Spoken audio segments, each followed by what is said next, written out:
No es la historia de un medicamento, es la historia de un monstruo, creado en el silencio estéril de un laboratorio y desatado bajo la apariencia de un milagro, empaquetado en una pequeña pastilla blanca. Es la crónica de un crimen, cometido no en un callejón oscuro con un cuchillo, sino en despachos relucientes de limpieza, con el acompañamiento del tintineo de las probetas y el susurro de los billetes. Se lo llevaron a la madre a las 4 de la mañana. Un bulto blanco, bien envuelto, en brazos de la partera, que se movía con una lentitud antinatural, inhibida, como si caminara bajo el agua, a través de una densa e invisible gelatina de terror universal. Sus pasos sobre el frío suelo de baldosas de la sala de partos sonaban ensordecedoramente fuertes, como martillazos sobre un yunque, rompiendo el silencio reverencial que estaba a punto de estallar con el primer grito de una nueva vida. Pero no hubo grito. En su lugar, el silencio se espesó, se volvió viscoso, asfixiante, como algodón húmedo obstruyendo los pulmones. Absorbía todos los sonidos, el débil zumbido de las lámparas fluorescentes, el lejano ruido del pasillo del hospital, la respiración entrecortada y ronca de la parturienta, que aún no entendía por qué su mundo se había detenido. El mundo entero se congeló en una angustiosa espera del sonido que nunca llegó, y ese silencio era más aterrador que cualquier grito. El médico, un hombre canoso de ojos infinitamente cansados que habían visto miles de nacimientos y miles de muertes, se detuvo a medio camino hacia la parturienta. Su rostro, que hasta ese momento expresaba una calma profesional, casi aburrida, se transformó en una máscara gris de piedra de horror primitivo. Miraba el diminuto cuerpo, y su cerebro, sus muchos años de experiencia, todo su ser se negaba a aceptar lo que veían sus ojos. El recién nacido apenas tenía brazos. De los hombros, como una burla malvada y sacrílega de la naturaleza, sobresalían unos apéndices cortos e informes parecidos a las aletas de una foca. Unos dedos diminutos, perfectos, casi de joyería, crecían directamente de las articulaciones de los hombros, como si un escultor loco, en el último segundo, los hubiera pegado desesperadamente en el lugar equivocado, creando no un ser humano, sino una parodia de él. Pero esto era solo el comienzo de la pesadilla que apenas se estaba desarrollando ante ellos. Las piernas estaban monstruosamente torcidas y desproporcionadamente cortas, giradas en ángulos inconcebibles como ramas rotas. No era la forma humana en su concepción habitual y divina. Era un error, una anomalía cruel e inexplicable, una broma macabra del código genético, impresa en carne viva y cálida. Lo que debía ser un milagro se convirtió en una maldición. La madre, extenuada tras un parto largo y difícil, miraba con trémula y agotada esperanza los rostros petrificados de los médicos, y su débil sonrisa se desvanecía lentamente, hundiéndose en aquel silencio helado, ensordecedor, de vacío. Aún no sabía que en ese mismo instante, en ese preciso minuto, en decenas de hospitales de toda Alemania, de toda Europa, se estaba desarrollando exactamente la misma pesadilla silenciosa y escalofriante. Lo que veían era solo la primera ola del tsunami que ya se dirigía a la costa para arrasar con miles de destinos.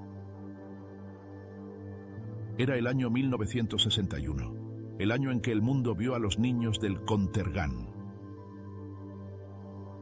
10.000 bebés mutilados, 15.000, nadie sabe la cifra exacta y nadie la sabrá jamás.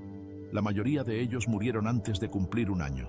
Sus corazones, sus riñones, su oído, su vista, sus órganos internos estaban tan despiadadamente deformados como sus extremidades. Estaban ensamblados incorrectamente, como por un creador ebrio que, a modo de burla, hubiera decidido ver qué saldría de este cruel experimento. Fue un holocausto médico, perpetrado no en las cámaras de gas de los campos de concentración, sino en acogedoras habitaciones, en las farmacias de la esquina, en manos de mujeres confiadas y amorosas que solo querían librarse de las náuseas matutinas. Ellas creían en la ciencia, en el progreso, en las batas blancas, y esa fe las traicionó de la manera más cruel, convirtiendo sus cuerpos en incubadoras de monstruos. Pero en aquel momento, nadie podía siquiera imaginar que las raíces de esta tragedia se hundían en el pasado más oscuro de Alemania, en las cenizas aún tibias del Tercer Reich. La promesa era como magia sacada de las páginas de las revistas ilustradas. Una pequeña pastilla blanca, creada por la compañía farmacéutica alemana Grünenthal, un medicamento llamado Contergan, aliviaba la opresiva ansiedad del mundo de la posguerra, el tic nervioso y las manos temblorosas. Otorgaba un sueño profundo y sereno, inalcanzable para aquellos que aún recordaban el aullido de las sirenas y el estruendo de las bombas cayendo sobre sus ciudades.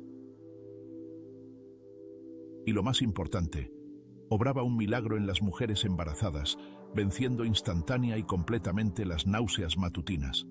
La publicidad gritaba desde cada página de periódico, desde cada cartel de farmacia: el fármaco más seguro jamás creado por la humanidad. Absolutamente no tóxico. La sobredosis es físicamente imposible. Tan seguro que se le puede dar incluso a niños caprichosos en lugar de una canción de cuna. Estos eslóganes se convirtieron en un mantra para toda una generación. Mentían. Cada palabra en esa publicidad era una mentira cínica, fríamente calculada y asesina. Y por esa mentira, el mundo pagó con miles de vidas que nunca llegaron a empezar, y con decenas de miles de vidas convertidas en una lucha diaria, a cada hora, de por vida, contra su propio cuerpo. No vendían un somnífero, vendían un veneno concentrado, que actuaba con precisión quirúrgica sobre lo más vulnerable e indefenso del universo: el embrión humano en el sagrado silencio del útero materno. Crearon un arma química y la vendían como si fueran pastillas para la tos. Los médicos no sabían qué decirles a los padres. Miraban al suelo, escondían la mirada, balbuceaban algo sobre una mutación espontánea, un raro fallo genético, la voluntad de Dios. Aconsejaban entregar a esas criaturas, a esos ejemplares fallidos, a orfanatos estatales y olvidarse de ellos, como si de un mal sueño se tratara. Borrar de la memoria ese horror, tener otros hijos, sanos. Así era más fácil para todos, excepto para una persona, la madre. Pero ¿cómo puede una madre olvidar a su hijo, sea como sea? ¿Cómo borrar de la memoria su diminuto y cálido cuerpecito, su olor, su sufrimiento silencioso y mudo? Los padres enloquecían de dolor impotente y de una vergüenza primitiva, animal. Las familias se desmoronaban bajo el peso de una carga insoportable que destruía el amor, la fe y el mismísimo tejido de la realidad. No era una enfermedad, era una plaga, creada por las manos del hombre de bata blanca, una plaga nacida en un tubo de ensayo. Y mientras miles de familias aprendían a vivir en ese infierno personal, los arquitectos de ese infierno contaban sus ganancias, descorchando botellas de champán. Celebraban ventas récord, sin sospechar que les esperaba el ajuste de cuentas. La compañía Grünenthal lo sabía. Sabían de los efectos secundarios mucho antes de que el primer bebé desfigurado emitiera su primer grito silencioso. Los adultos que tomaban el fármaco como somnífero se quejaban masivamente de un daño nervioso irreversible, neuritis periférica. Sus manos y pies se entumecían, ardían como fuego, perdían la sensibilidad para siempre. Pero estos informes, provenientes de médicos de todo el país, simplemente se archivaban en una carpeta con la etiqueta insignificante. Las ganancias eran demasiado grandes como para detener una cadena de producción perfectamente engrasada que ya generaba millones. Decidieron que unos cientos de adultos lisiados era un precio aceptable por el dominio mundial. Cuando empezaron a llegar los primeros y tímidos informes sobre recién nacidos con extremidades de foca, focomelia, no retiraron el fármaco, redoblaron sus esfuerzos para defenderlo. Contrataron un ejército de abogados para demandar a cualquier médico, periodista o científico que se atreviera a dudar de su píldora milagrosa.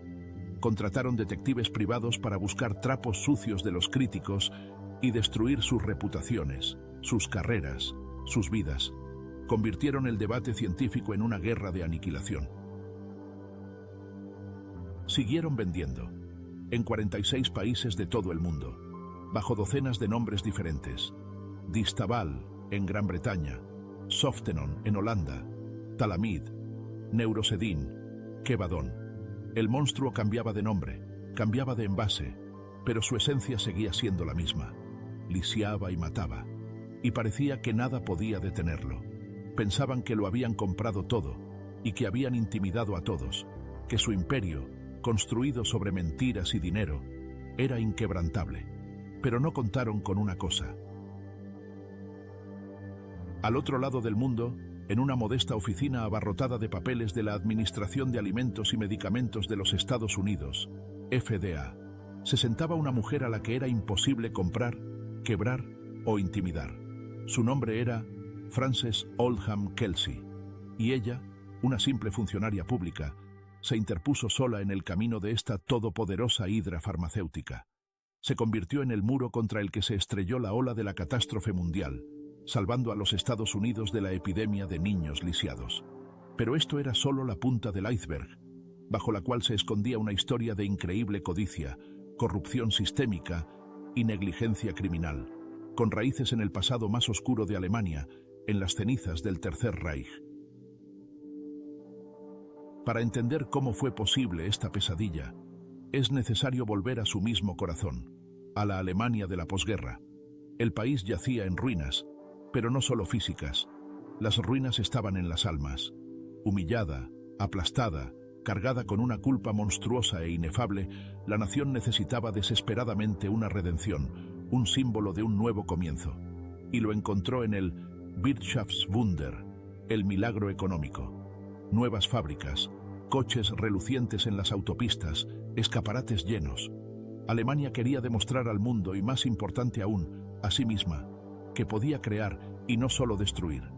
Quería limpiarse de su pasado, del olor a sangre y cenizas. La industria farmacéutica se convirtió en uno de los principales símbolos de este renacimiento. Limpia, científica, de alta tecnología, progresista. Prometía un futuro sin dolor, sin miedo, sin enfermedades. Era la industria ideal para una nación que intentaba lavar la sangre y la suciedad de millones de víctimas. Y en el centro de este renacimiento se encontraba la empresa Grünenthal GmbH, fundada en 1946 en la pequeña ciudad de Stolberg, cerca de Aquisgrán. Fue creada por la familia Wirtz, ricos industriales, fabricantes de jabón y perfumería, cuyo pasado distaba mucho de ser tan limpio y fragante como sus nuevos y relucientes laboratorios. Querían crear algo más que un simple negocio. Querían crear una leyenda que eclipsara su oscuro pasado. Hermann Wirtz, el jefe del clan, era un miembro convencido del partido nazi desde 1933, desde el mismo comienzo de la llegada de Hitler al poder. Durante la guerra, sus empresas, como muchas otras en el Tercer Reich, utilizaron activamente el trabajo forzado de prisioneros de guerra y de campos de concentración. Estos esclavos, que trabajaban hasta el agotamiento total, eran una materia prima para su negocio tanto como los productos químicos para el jabón. Pero, tras la derrota de Alemania, en el caos de la desnazificación, los Wirtz, al igual que miles de otros industriales, cambiaron rápidamente las insignias del partido NSDAP por respetables trajes de negocios. Se presentaron como víctimas del régimen, simples empresarios obligados a cooperar, y recibieron luz verde de los aliados para construir un nuevo imperio industrial. Grünenthal se convirtió en su buque insignia, su billete a un futuro respetable y lavado de su pasado. No solo querían ganar dinero, querían crear algo icónico, un producto que glorificara su nombre en todo el mundo, como la aspirina glorificó a Bayer. Anhelaban su propia aspirina, y la consiguieron, solo que su aspirina resultó ser un monstruo que, en esencia, era una continuación de la misma filosofía inhumana de la que tan diligentemente intentaban desvincularse. Esta filosofía consideraba la vida humana como moneda de cambio en la búsqueda de un gran objetivo, ya fuera la supremacía racial o la cuota de mercado. El arquitecto de este monstruo, su padre científico, fue el doctor Heinrich Mückter, un químico y médico talentoso cuya biografía también tenía siniestras manchas oscuras que intentaba ocultar cuidadosamente. Durante la Segunda Guerra Mundial, siendo mayor del servicio médico, trabajó en el Instituto de Investigación sobre el tifus y los virus en la Cracovia ocupada. Este instituto estaba bajo la jurisdicción del alto mando del ejército de la Wehrmacht, y hay razones fundadas y documentadas para creer que allí se realizaban experimentos con prisioneros de campos de concentración, incluidos los del cercano Auschwitz.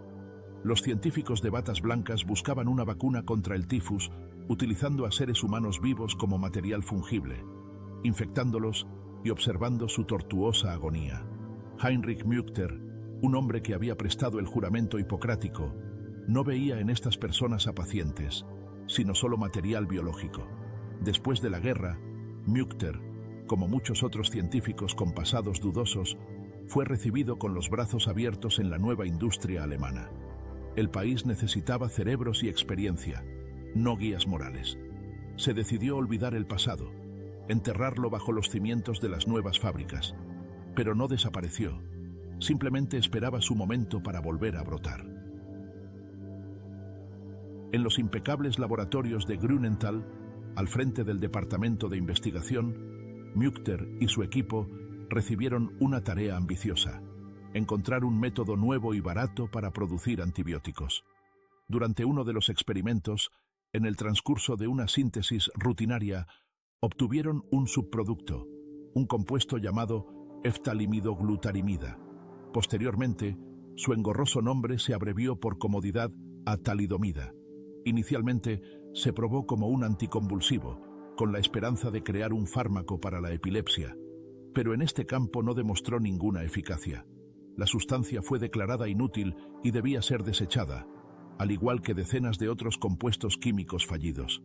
Pero algo despertó la curiosidad de los científicos. Alguien del equipo, cuyo nombre se ha perdido en la historia, sugirió probar sus propiedades sedantes, probarlo como tranquilizante. Fue una decisión casual que cambió el curso de la historia de la medicina.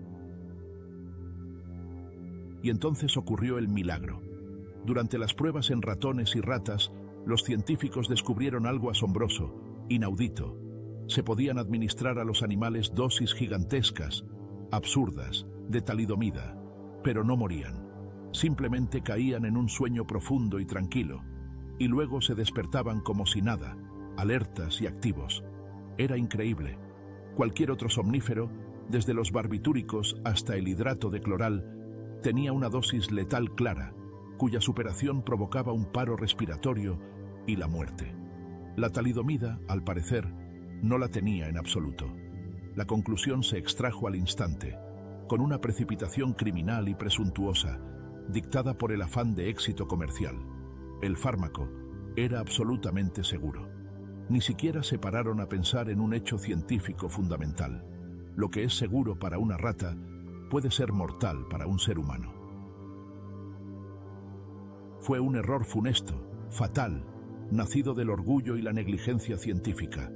Lo probaron en roedores, cuyo metabolismo y particularidades del desarrollo embrionario difieren radicalmente de los humanos. No realizaron ni una sola prueba seria en animales preñados. Ni una. Simplemente no se les pasó por la cabeza, porque no formaba parte de los protocolos estándar de la época.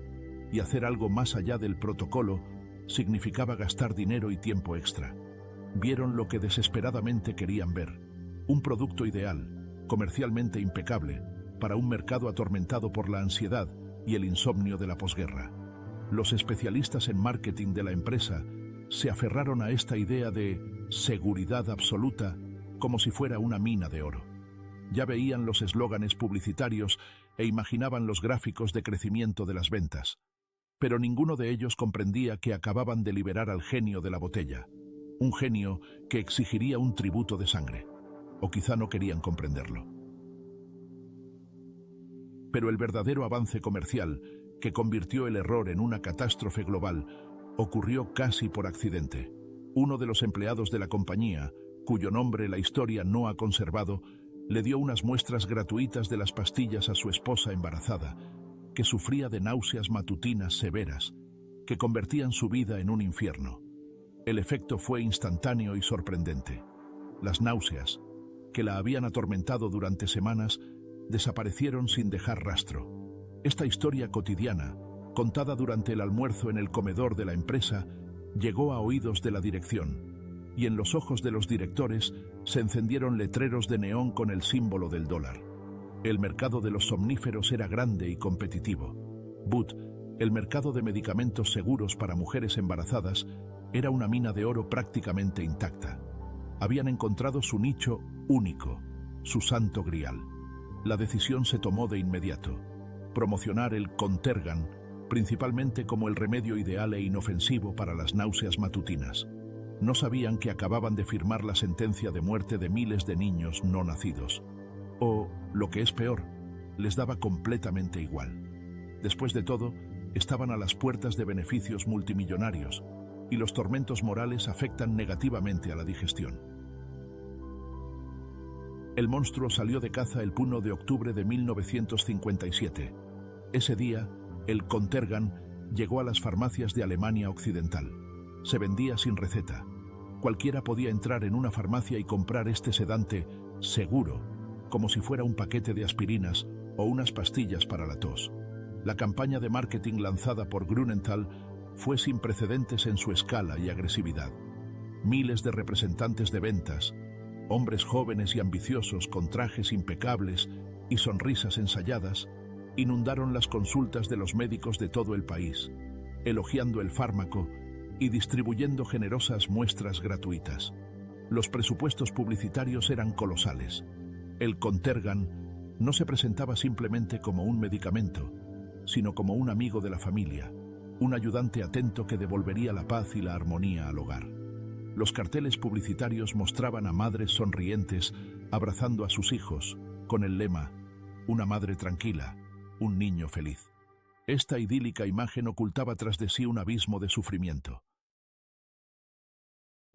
Los médicos, cansados de pacientes adictos a los peligrosos y tóxicos barbitúricos, que a menudo se utilizaban para suicidios, recibieron la novedad con entusiasmo.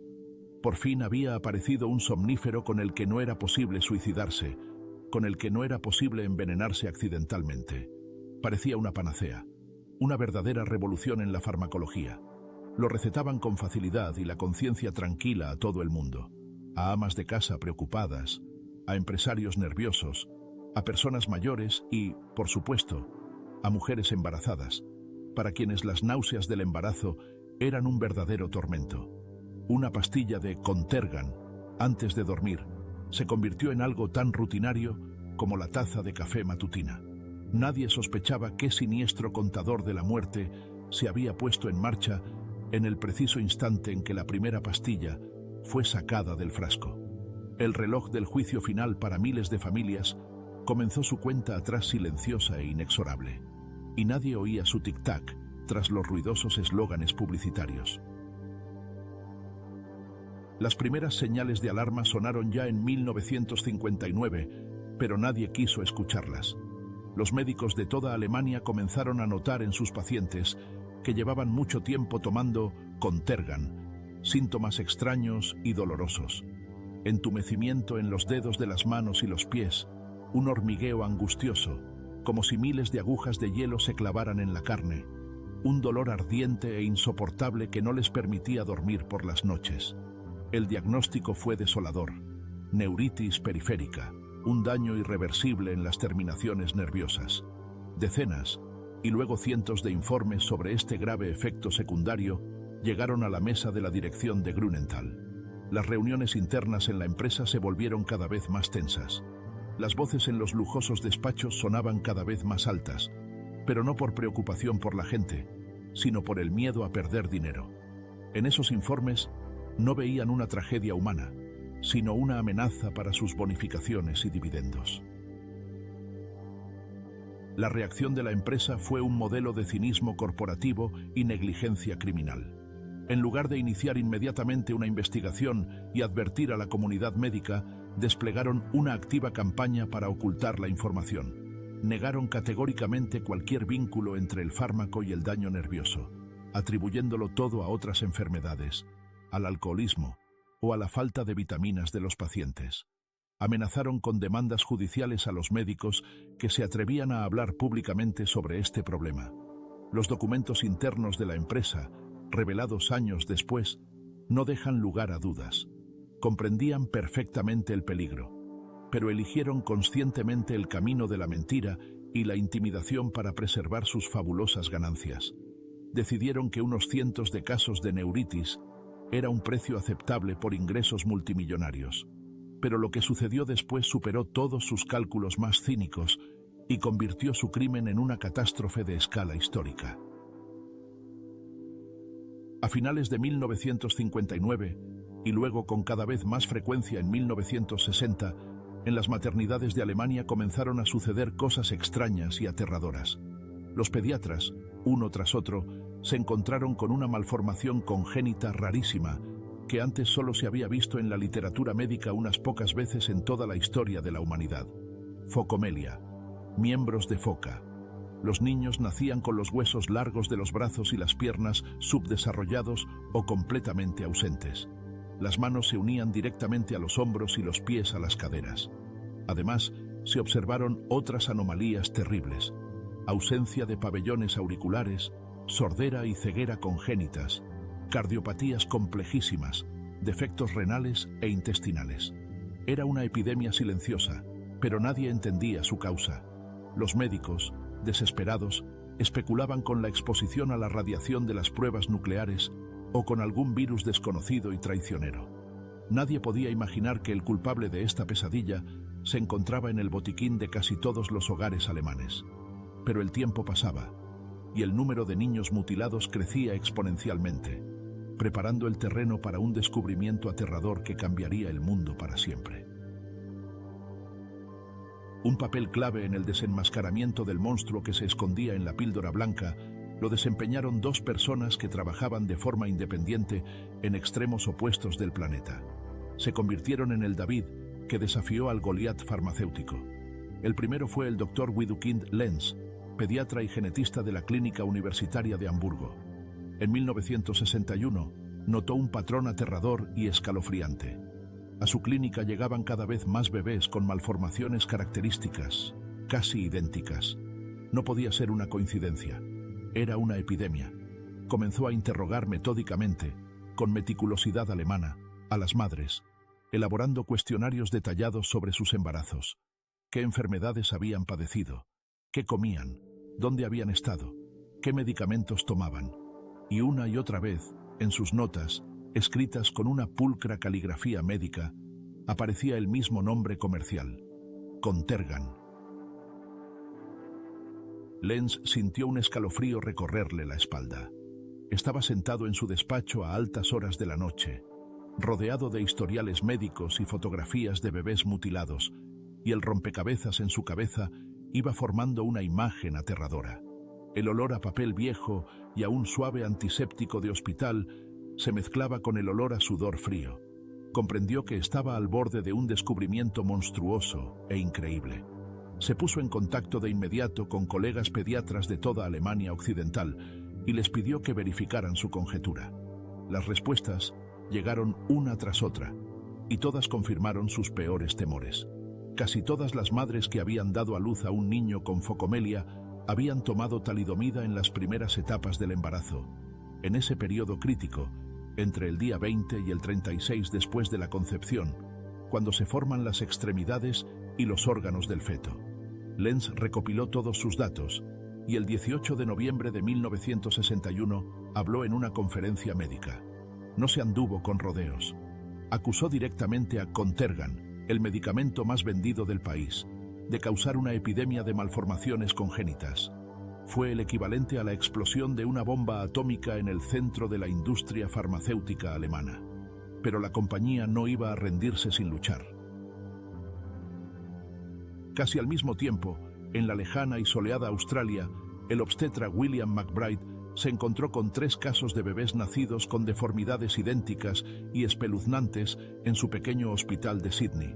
Conmocionado hasta lo más profundo, él también, al igual que Lenz, inició su propia investigación y rápidamente estableció una conexión con el fármaco que se vendía en Australia bajo el nombre de Distaval. Era la misma talidomida. Sin perder un día, McBride escribió una carta breve pero demoledoramente precisa a la prestigiosa revista médica The Lancet, advirtiendo a sus colegas de todo el mundo sobre el peligro. Su carta fue publicada el 16 de diciembre de 1961. Dos investigaciones independientes, llevadas a cabo a miles de kilómetros de distancia la una de la otra, llegaron a la misma conclusión irrefutable. El muro de silencio y mentiras, tan cuidadosamente construido por la compañía Grünenthal, comenzó a derrumbarse con un estruendo ensordecedor. La reacción de la empresa fue predecible y furiosa. Calificaron las conclusiones de Lenz de no probadas, anticientíficas e irresponsables. Lo amenazaron con una demanda multimillonaria por difamación y daños a la reputación empresarial. Los abogados de Grünenthal trabajaron sin descanso, intentando acallar a la prensa e impedir que la información se difundiera. Ejercieron una presión colosal sobre los organismos gubernamentales de salud, persuadiendo a los funcionarios para que no tomaran decisiones precipitadas y esperaran a tener datos más completos. Cada día de retraso les reportaba millones de marcos y condenaba al tormento a decenas de niños aún no nacidos. Pero ya era demasiado tarde. El periódico alemán Welt am Sonntag publicó en primera plana un artículo demoledor sobre la investigación de Lenz. El escándalo estalló a nivel nacional y posteriormente mundial. Negar lo evidente se volvió imposible. El 26 de noviembre de 1961, bajo la abrumadora presión de la opinión pública y la prensa, Grünenthal finalmente anunció el cese voluntario de las ventas de Contergan en Alemania. Poco después, el fármaco fue prohibido en otros países, uno tras otro. Pero la cadena de montaje del horror ya no podía detenerse. Las mujeres que habían tomado la fatídica pastilla meses antes continuaban dando a luz. El apogeo de esta espantosa tragedia ocurrió entre 1961 y 1962. Fueron los años de la cosecha sangrienta. Las maternidades de toda Europa y más allá se convirtieron en sucursales del infierno, donde en lugar de los llantos de una nueva vida, solo se oían los sollozos ahogados de las madres y los susurros asustados de los médicos. Miles de cuerpos diminutos y mutilados se convirtieron en un monumento vivo y gritón a la codicia corporativa y la arrogancia científica. Y mientras Europa contaba horrorizada a sus víctimas, al otro lado del océano, en el silencio de los despachos de Washington, se desarrollaba otro drama, casi desconocido para el gran público. La historia de una hazaña silenciosa que evitó una catástrofe a escala estadounidense. En 1960, cuando la talidomida ya se vendía a gran escala en Europa, la compañía farmacéutica canadiense Richardson Merrell presentó una solicitud ante la Administración de Alimentos y Medicamentos de FDA para la aprobación de un nuevo somnífero llamado Kevadon. Era la misma talidomida, empaquetada en una nueva caja para el mercado estadounidense. La empresa ya anticipaba enormes ganancias, esperando apoderarse del gigantesco mercado estadounidense. Estaban seguros de que la aprobación sería una mera formalidad. El fármaco ya se vendía con éxito en Europa y en la vecina Canadá, y su seguridad parecía estar demostrada por miles de reseñas entusiastas. La solicitud, un voluminoso tomo de datos clínicos y promesas de marketing, llegó a la mesa de una nueva empleada de base del Departamento de Nuevos Fármacos, la doctora Frances Oldham Kelsey. Era su primera tarea importante en su nuevo trabajo, y ni siquiera sospechaba que de su decisión dependían los destinos de miles de familias estadounidenses. Frances Kelsey no era una burócrata común y corriente. Era una médica y farmacóloga experimentada con un doctorado de la Universidad de Chicago.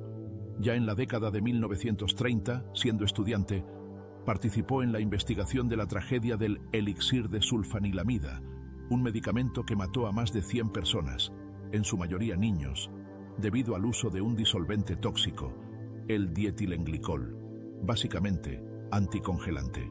Ese caso grabó a fuego para siempre en su mente la regla principal de la farmacología: nunca confiar en la palabra del fabricante. Sabía que detrás de un empaque brillante, gráficos convincentes y hermosos eslóganes publicitarios podía esconderse la muerte. Era una científica hasta la médula, y su principal herramienta era un escepticismo frío e imparcial.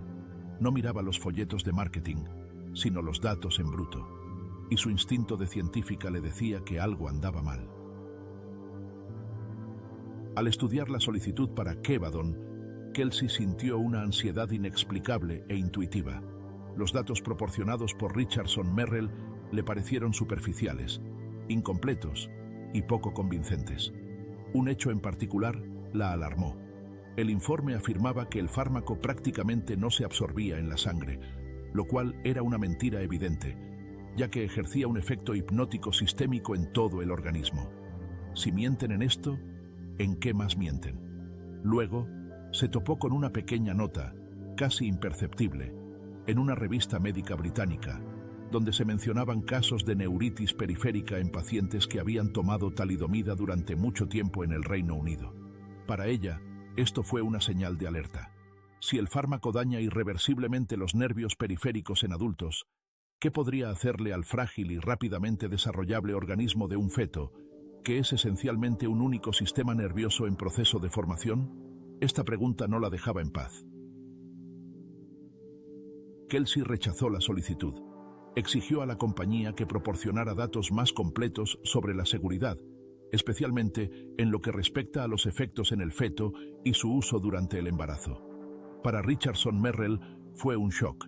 No estaban acostumbrados a tal resistencia por parte de la FDA, que en aquellos años era bastante leal a la industria farmacéutica y a menudo aprobaba medicamentos en plazos ajustados. Comenzaron a ejercer una presión colosal y sin precedentes sobre Kelsey. Los vicepresidentes de la compañía la llamaban para convencerla, persuadirla y luego amenazarla. Se quejaron de ella a sus propios superiores, acusándola de obstinación, incompetencia y trabas burocráticas. La llamaban una burócrata mezquina y obstinada que impedía a los estadounidenses acceder a un medicamento milagroso que curaba el insomnio. Pero Frances Kelsey fue inflexible como una roca. Una y otra vez, mes tras mes, devolvía la solicitud con la misma exigencia. Los datos son insuficientes. Proporcionen pruebas de su seguridad durante el embarazo. Ella sola contuvo la embestida de una corporación multimillonaria. Esta batalla desigual duró más de un año. Richardson Merrell, absolutamente seguros de su victoria final, incluso comenzaron los llamados ensayos clínicos, que en realidad eran una campaña de marketing encubierta e ilegal. Enviaron más de 2,5 millones de pastillas de talidomida a 2.000 médicos estadounidenses, quienes, a su vez, las distribuyeron a sus pacientes, incluidas cientos de mujeres embarazadas. Básicamente, estaban realizando un experimento ilegal en su propia población para crear una demanda de mercado para cuando llegara la aprobación oficial. Como resultado, en Estados Unidos nacieron 17 niños con malformaciones por talidomida. 17, y no decenas de miles como en Alemania o el Reino Unido. Y todo gracias a la silenciosa, tenaz, casi fanática obstinación de una mujer que simplemente hacía bien su trabajo. Ella se convirtió en el último bastión frente a una epidemia global. Y entonces, a finales de 1961, llegaron a América las noticias de Europa. Artículos en los periódicos sobre los niños del Contergan, fotografías de bebés sin brazos ni piernas. En el despacho de Frances Kelsey, abarrotado de informes sobre el Kevadon, se hizo un silencio sepulcral. Miraba aquellas fotografías y un terror helado la recorría. Comprendió de qué catástrofe había salvado a su país. Si hubiera cedido a la presión, si hubiera puesto su firma en aquella solicitud, las calles de las ciudades estadounidenses estarían hoy llenas de personas con aletas en lugar de brazos. Su hazaña silenciosa, metódica e invisible para el mundo evitó una tragedia nacional. En 1962, el presidente John F. Kennedy le otorgó a Frances Kelsey la más alta condecoración civil para funcionarios públicos, la Medalla Presidencial por Servicio Civil Federal Distinguido.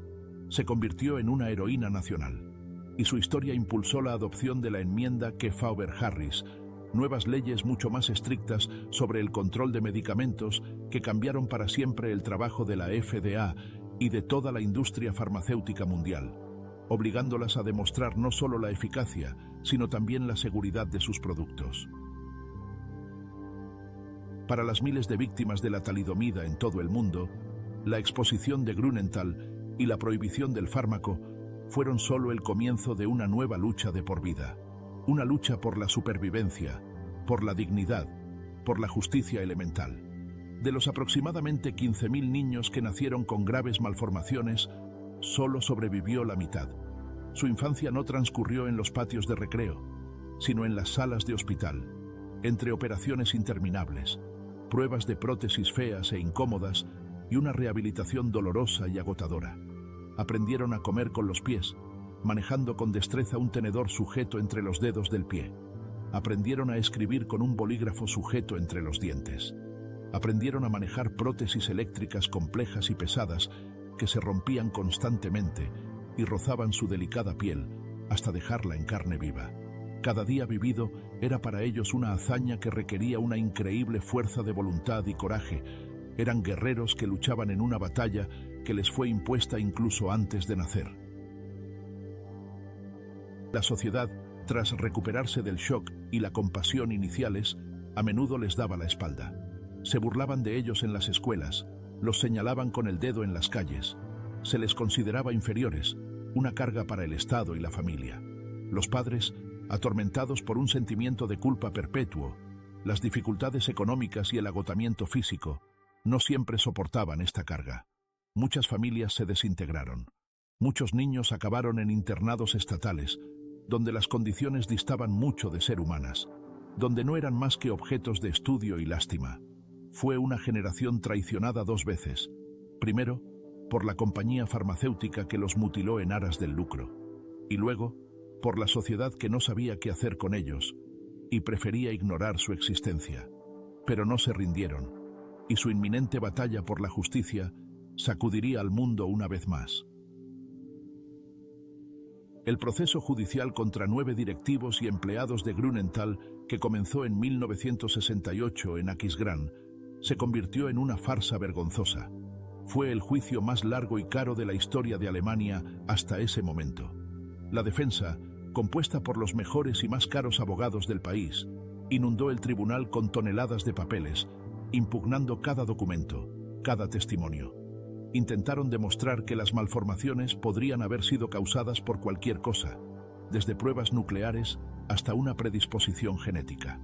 Tras 2 años y medio de audiencias, cientos de testigos y montañas de pruebas, el caso se cerró sin dictar sentencia.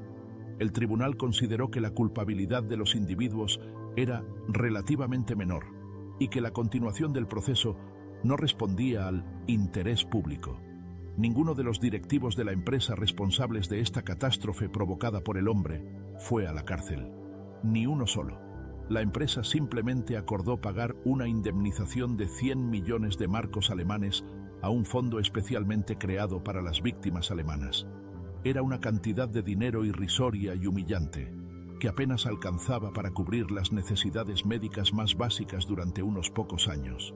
Grünenthal, en esencia, se libró de la justicia, dejando a sus víctimas solas con su sufrimiento de por vida. La justicia se vendió por calderilla. Pasaron los años. Los niños supervivientes de la talidomida crecieron.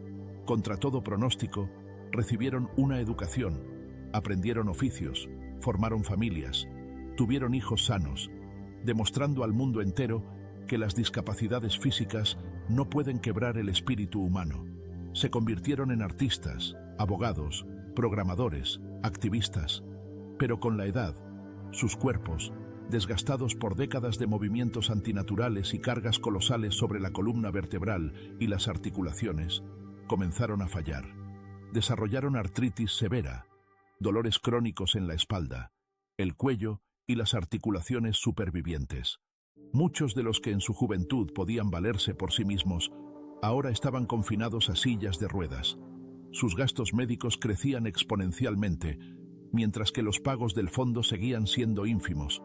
Quedó claro que el silencio ya no era una opción. Y entonces ellos, ya siendo adultos, comenzaron una nueva lucha. Una lucha por el reconocimiento y una compensación digna. Se unieron en asociaciones, Organizaron sonadas protestas frente a la sede de Grünenthal. Dieron innumerables entrevistas, escribieron libros, rodaron documentales. No permitieron que el mundo olvidara el crimen cometido medio siglo atrás. Exigían que la empresa, cuya fortuna hoy se cuenta por miles de millones de euros y que sigue prosperando, asumiera la responsabilidad plena e indefinida por lo sucedido. Solo en 2012, más de 50 años después de la tragedia, el director de Grünenthal finalmente ofreció una disculpa pública, pero para la mayoría de las víctimas solo fueron palabras vacías y tardías. Las disculpas no pueden devolver los brazos y las piernas. Las disculpas no pueden calmar el dolor crónico que los acompaña cada minuto de cada día. Y en esta trágica saga hay otro giro más, el último, paradójico y aterrador. El monstruo no murió. Simplemente lo encerraron en una jaula muy resistente. En las décadas siguientes, los científicos descubrieron que la talidomida, además de su aterrador efecto teratogénico, la capacidad de causar malformaciones en el feto, poseía otras propiedades únicas. Suprime el crecimiento de los vasos sanguíneos y tiene un potente efecto inmunomodulador. Resultó ser sorprendentemente eficaz en el tratamiento de algunas formas de lepra. Y lo más importante, en la lucha contra el mieloma múltiple, un cáncer de sangre mortal. Hoy, el fármaco se utiliza de nuevo en la medicina en todo el mundo y salva miles de vidas. Pero ahora, bajo un control estricto y total. Cada pastilla está contada. Está categórica y absolutamente prohibido para mujeres embarazadas y mujeres en edad fértil que no utilicen un método anticonceptivo fiable. El programa de control lleva el simbólico nombre de STEPS, Sistema para la Educación y Prescripción de Talidomida con Seguridad. La historia de la talidomida no es solo un capítulo de un libro de historia de la medicina. Es una advertencia eterna, que no cicatriza. Una advertencia sobre lo que es capaz la codicia corporativa, disfrazada con la máscara de la ciencia y una falsa preocupación por la gente. Sobre lo fácil e imperceptible que es cruzar la delgada línea entre la curación y el asesinato en masa. Y sobre cómo cualquier monstruo, incluso el más terrible, puede regresar algún día si nos permitimos olvidar con qué sangre y sufrimiento se pagó nuestra seguridad actual. No ha desaparecido. Simplemente espera su momento, en un nuevo y brillante envase, con un nuevo nombre eufónico, prometiendo otro milagro. Y en algún lugar, ahora mismo, en el silencio de un laboratorio, en la búsqueda de fama y beneficios, quizás ya esté naciendo su sucesor, y solo el recuerdo de miles de destinos mutilados puede convertirse en un escudo contra él. Esta guerra nunca terminará.